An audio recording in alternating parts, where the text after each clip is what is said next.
Hello everyone, a warm welcome from my side.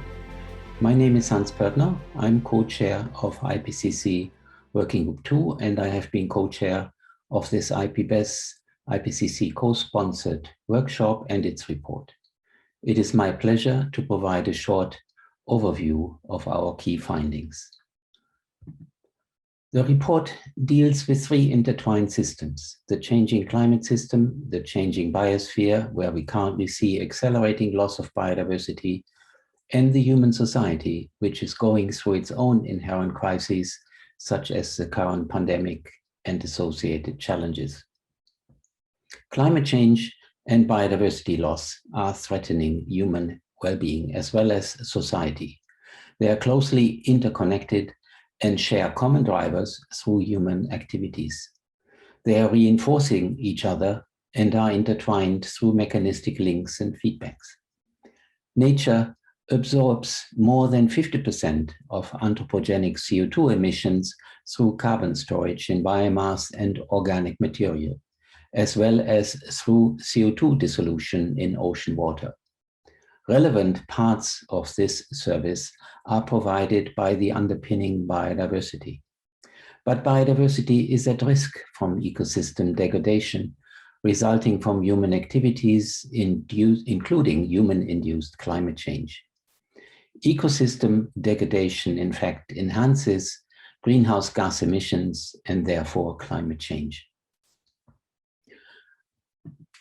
What is already happening?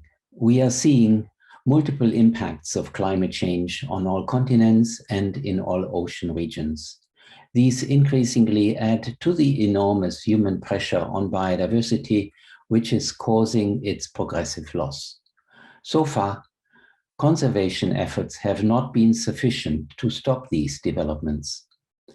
The surface currently subjected to ambitious conservation is simply too small to stem the loss of biodiversity on a global scale.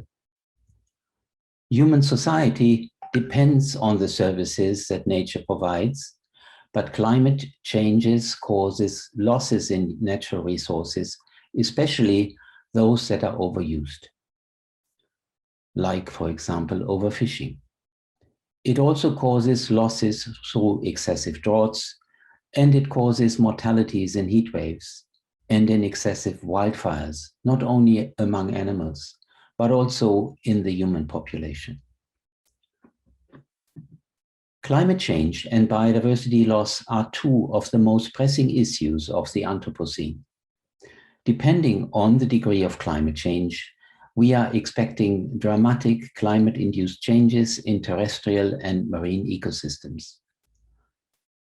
The schematic on the top right of this slide indicates that impacts are related to the specialization of all species on limited temperature ranges, as indicated by the thermal performance curve.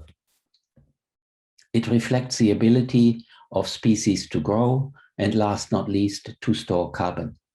This curve is dynamic as it responds to additional drivers such as acidification and hypoxia in the ocean.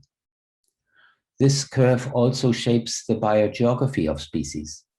Many species, virtually everywhere, are on the move because they stay at their preferred temperatures.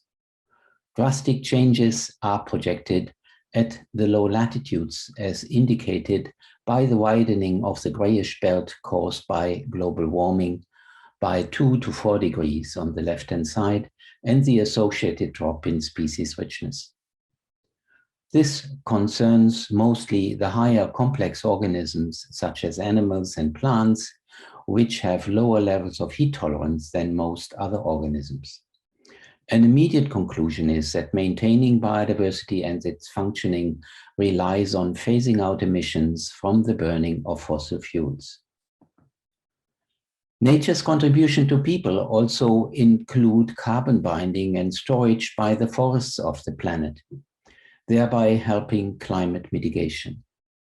As the capacity of plants to bind CO2 also depends on temperature, the reddish color indicates that even in current climates, the optimum temperature for this process is surpassed during certain months of the year.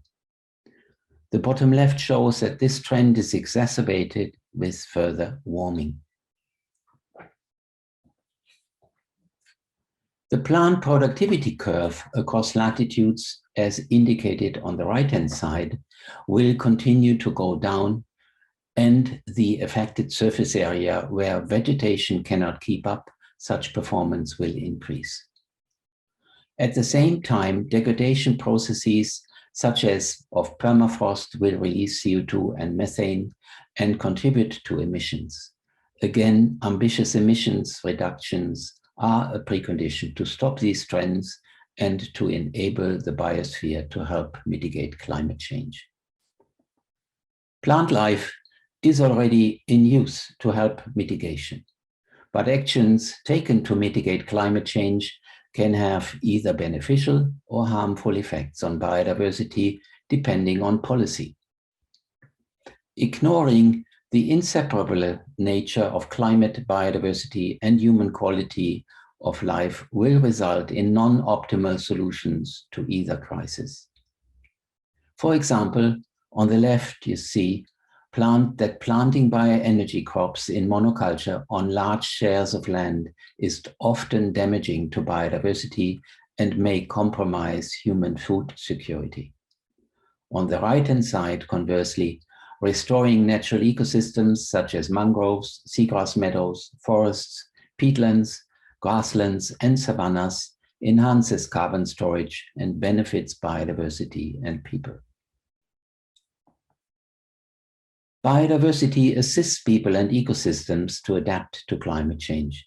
Actions that halt, slow, or reverse biodiversity loss can also help mitigate climate change. To support intact and fully functional habitats under climate change, on average 30 to 50% of the world's ocean and land should be subject to effective conservation. It should be emphasized that ideal areas likely vary spatially among biomes and with local contexts, but are certainly substantially larger than at present.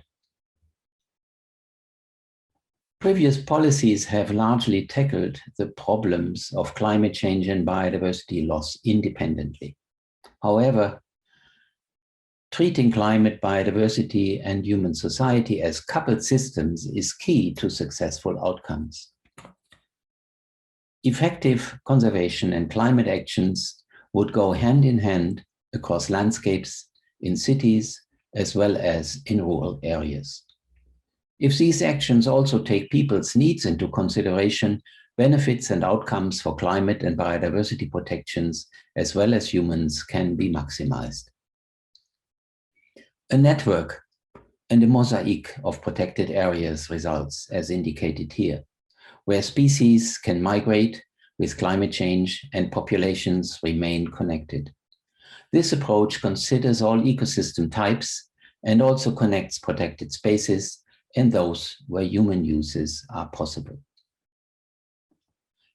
Nature is indeed offering solutions which can be effective if paralleled by strong reductions of emissions in all sectors of human society. However, these actions can influence each other, mostly positively, as indicated by the blue lines here, but also some negatively, as indicated by the orange lines. This applies to climate actions as well as to actions for biodiversity conservation. The density of orange lines is higher, however, for actions narrowly focused on climate actions, indicating a higher risk of trade-offs. Many of the solutions are still in the ideation phase or have not yet been deployed at any sizable scale. The lesson from this analysis is that pathways for sustainable development exist that can successfully navigate through the multiple crises we face. As time is getting short to reach sustainability for all systems concerned, the transformative change relies on rapid and far-reaching actions of a type never before attempted. When treating climate, biodiversity, and human society as coupled systems, the benefits and outcomes for climate stabilization, biodiversity conservation, as well as humans, can be maximized in terms of resilience. Pathways and their implementation rely on effective transformative governance, as indicated on the right-hand side, enabling capacity building, cooperation across sectors, inclusive decision-making, and strong environmental law and policy. To summarize, we are learning from this and earlier reports that it is urgent.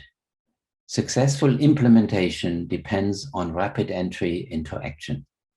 This includes ambitious emissions reductions from fossil fuels, restoring a resilient biosphere and biodiversity, and establishing justice and equality for society, eradicating poverty. Overall, every bit of warming matters, every lost species and degraded ecosystem matters.